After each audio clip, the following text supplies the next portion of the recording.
resonancia magnética.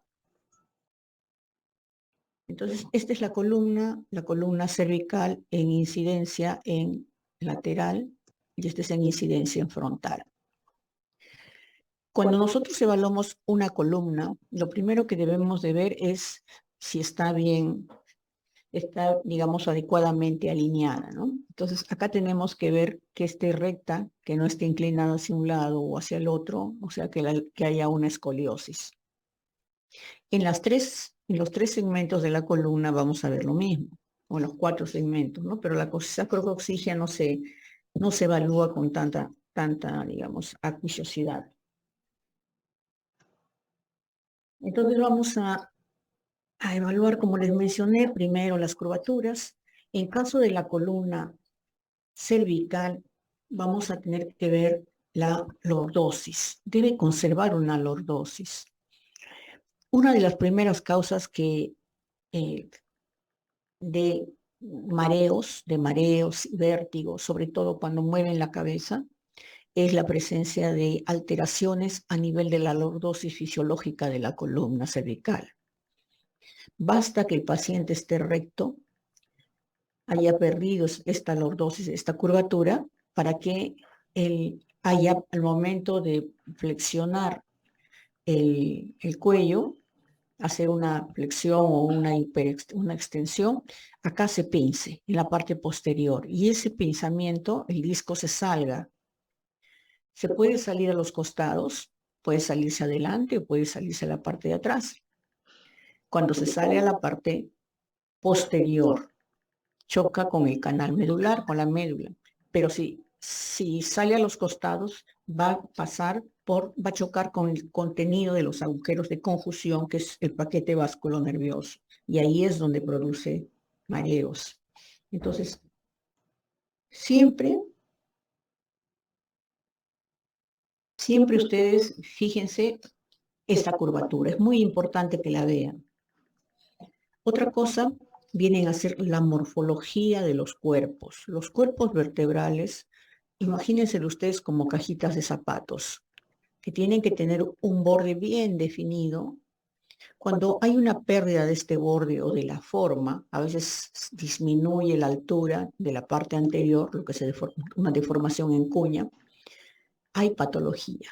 Entonces hay que visualizar eso, que no haya, que siempre esté igual el tamaño anterior, digamos, el diámetro posterior al diámetro de la carilla anterior, de la superficie ósea del borde anterior. Siempre debe tener el mismo diámetro, igual que arriba y abajo. Otra cosa que debemos evaluar son las apófisis transversa, las apófisis espinosa, sobre todo cuando hay fracturas. Cuando hay fracturas se rompen esas apófisis. Debemos de visualizar los espacios intervertebrales. Acá pasa el disco. Entonces, si se pinza, imagínense que tienen 2 panes de molde y tienen media palta. Y aprieto, 2 tostadas, pongamos, ni siquiera pan de molde, 2 tostadas. Y ponen media palta. Entonces, cuando ustedes comprimen las tostadas, comprimen las tostadas, aquí el disco intervertebral se sale. Entonces se protruye hacia atrás y ahí va a alterar el canal medular, la médula, va a comprimir la médula. Si digamos, se desplaza hacia los costados, va a comprimir el paquete vasculonervioso del cuello. Y si se va hacia adelante, no pasa nada. Adelante no pasa nada, no tiene mayormente mucha importancia. Entonces, eso debemos de ver. Debemos visualizar también las líneas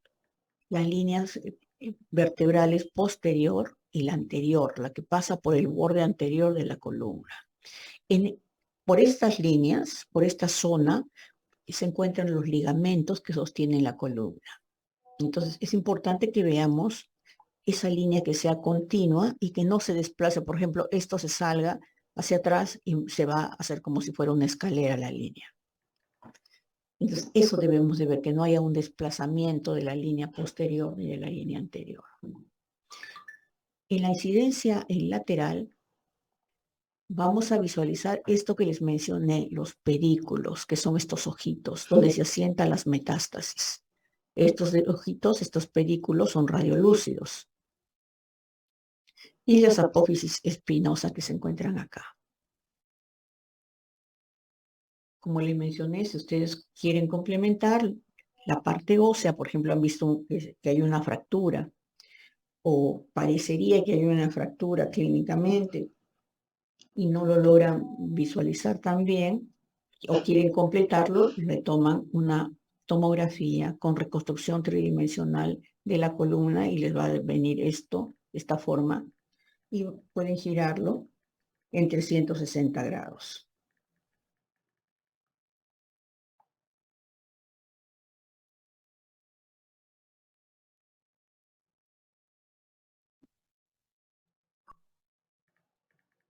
En la columna lumbar tenemos la misma curvatura que hay en la columna cervical, por eso se las he puesto en segundo lugar. Es la parte de la columna que más fácilmente por un lado, se comprime, se lesiona por el exceso de peso,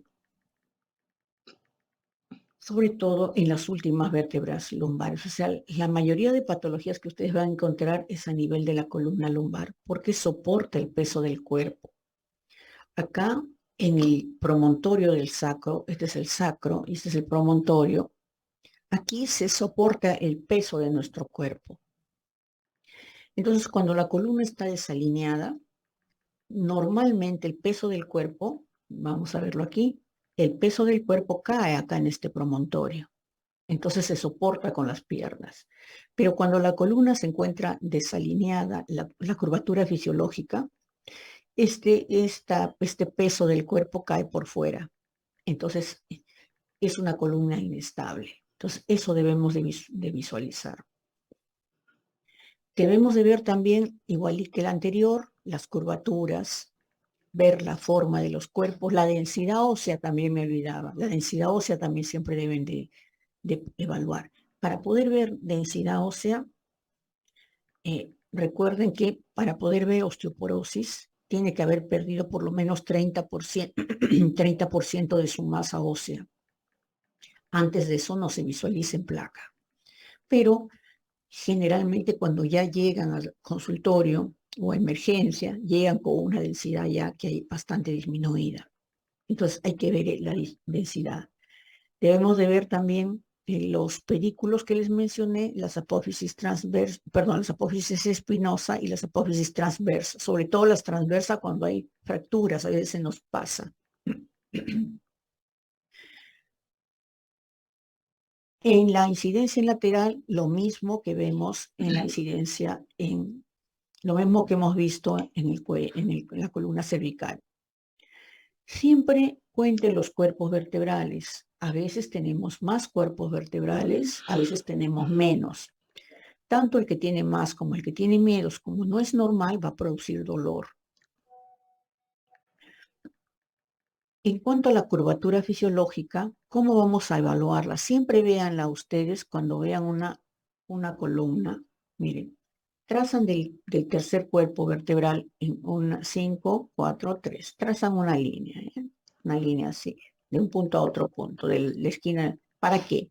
Para encontrar el centro. Si no encuentran el centro, bueno, el centro es al ojo es acá, ¿no? Por decir pero aquí está exacto. Entonces trazan la línea y esa línea baja. Y al bajar debe caer acá en el promontorio del sacro. Sea acá atrás, sea adelante, pero debe caer. Entonces, ¿qué quiere decir? Que no hay una hiperlordosis empezando, o no hay una hipolordosis, sino su lordosis está normal, y por lo tanto es una columna estable.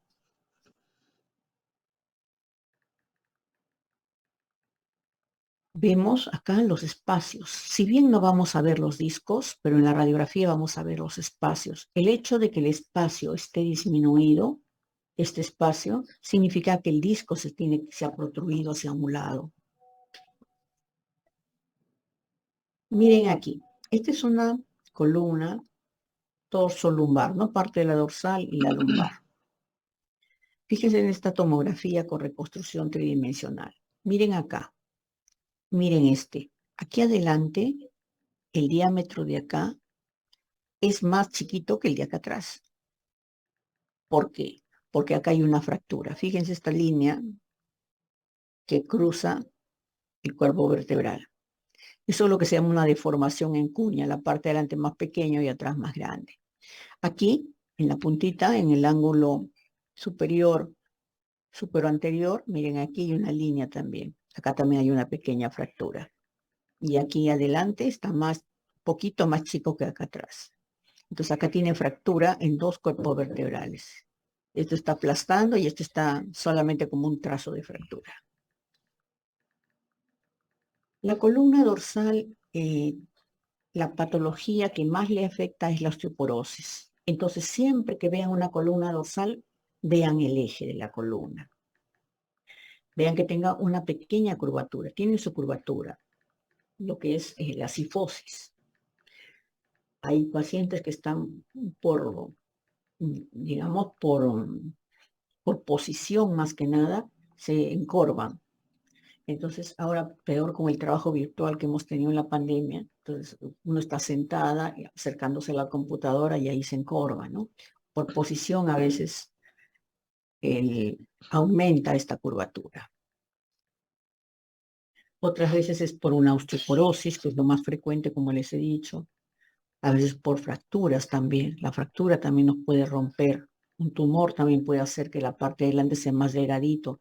La tuberculosis en la columna también hace que el cuerpo vertebral disminuya el tamaño en la parte de adelante, lo que se llama deformación en cuña. Entonces, eso tienen que ver. Por ejemplo, aquí la densidad del cuerpo, la densidad de los cuerpos vertebrales se encuentra disminuida, se ve medio negrito. Esto es lo normal y esto es patológico. Debemos de ver igualito, lo mismo que les he mencionado, que no haya una escoliosis, los pedículos, que son estos, las apófisis transversa, las apófisis espinosa, y contar que haya 12 cuerpos. A veces es difícil en la dorsal contar los 12 cuerpos. No coge la placa, a veces se va perdiendo uno y no se puede visualizar muy claramente. Entonces vamos a ver qué patologías nosotros encontramos en la columna dorsal. Primero, la escoliosis. Miren, esta es una escoliosis dorsal que pueden ustedes denominarlo por la concavidad. Pueden decir de concavidad derecha o pueden decir de convexidad izquierda. No importa cualquiera que lo nombre, la cosa es que se entienda lo que tiene el paciente. Entonces, esta es una escoliosis de concavidad derecha condicionado por, fíjense acá, 3 cuerpos, 3 vértebras, o sea, de una sola vértebra salen 3. Y acá de una sola vértebra, perdón, de una sola costilla salen 3 y acá salen 2. O sea, son costillas supernumerarias en el lado derecho que están condicionando esta alteración, esta escoliosis. Acá en una radiografía estamos viendo una escoliosis dorsal de concavidad derecha. Cuando hay una escoliosis así severa, generalmente en la otra columna, en este caso la lumbar, se encurvan al revés, o sea, haciendo la curvatura contraria para compensar, digamos, compensar el equilibrio del cuerpo. Entonces miren aquí, esto es dorsal de concavidad derecha y lumbar de concavidad izquierda. Este otro es una tomografía sin reconstrucción tridimensional, en la cual veo una escoliosis dorsal de concavidad izquierda y lumbar de concavidad derecha.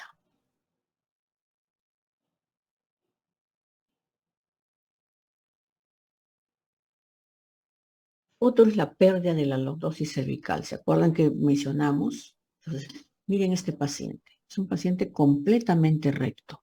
No hay ninguna curvatura. Estos pacientes generalmente vienen por dolor en el cuello o por mareos. Este es una inversión de la lordosis. Está invertido. Parece que estuviera la parte de la curvatura, estuviera una concavidad izquierda, ¿no? Parece que estuviera invertido acá. Se puede tener una inversión de la lordosis a un proceso de mareos, vértigos.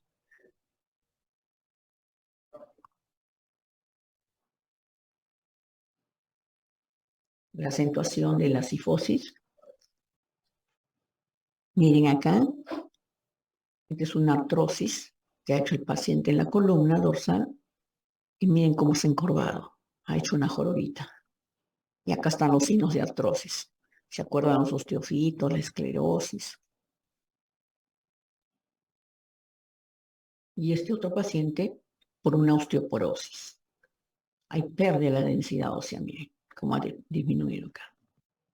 Entonces, esa pérdida hace que los cuerpos vertebrales acá adelante el diámetro sea más pequeño que en la parte de atrás. Entonces se encorvan. Si adelante es más chiquitito, por lógica se van juntando hacia adelante y se van encorvando el paciente.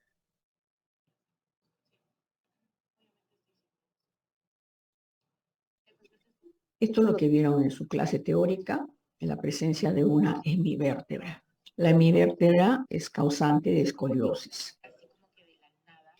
Entonces, la hemivértebra es la presencia de medio cuerpo vertebral entre dos vértebras, haciendo que haya una asimetría entre los dos lados y se encorve, por lo tanto, el paciente haga una escoliosis compensatoria de esta.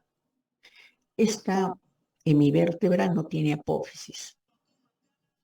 Pues acá estamos viendo la hemivértebra, miren un pedacito, tiene su pedículo, pero no hay apófisis, y eso hace que haya tenido esta escoliosis de concavidad lumbar de concavidad izquierda, este cervical de concavidad derecha.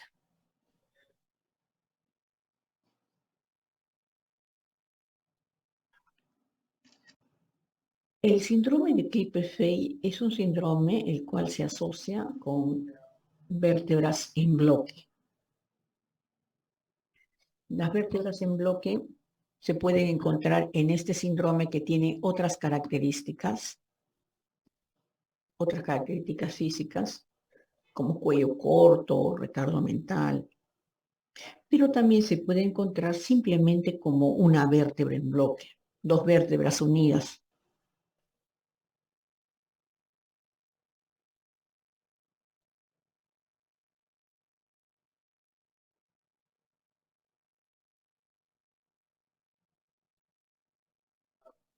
Acá estamos viendo, miren, esta es una vértebra, esta es la columna cervical, la apófisis odontoides. Miren aquí, este es un cuerpo vertebral de 2, 3, 4. El cuarto y el 5 están fusionados. Están fusionados y generalmente cuando pasa esto son más altos que anchos.